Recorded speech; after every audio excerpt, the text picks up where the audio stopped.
तुमने कभी ऐसा महसूस किया है कि सब कुछ ठीक होने के बावजूद दिल खाली है?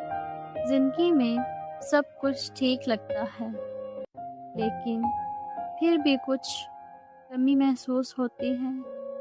तुम हंसते हो, बात करते हो, दिन गुजारते हो, लेकिन अंदर एक खामोशी होती है। ये खालीपन कोई गलती नहीं, ये एक याद दहानी है। दिल दुनिया से भरने के लिए नहीं बनाया गया, ये सिर्फ अल्लाह के जिक्र से ही सुकून पाता है। क्योंकि चाहे तुम्हें सब कुछ मिल जाए, सुकून सिर्फ अपने खाली के करीब ही मिलता है।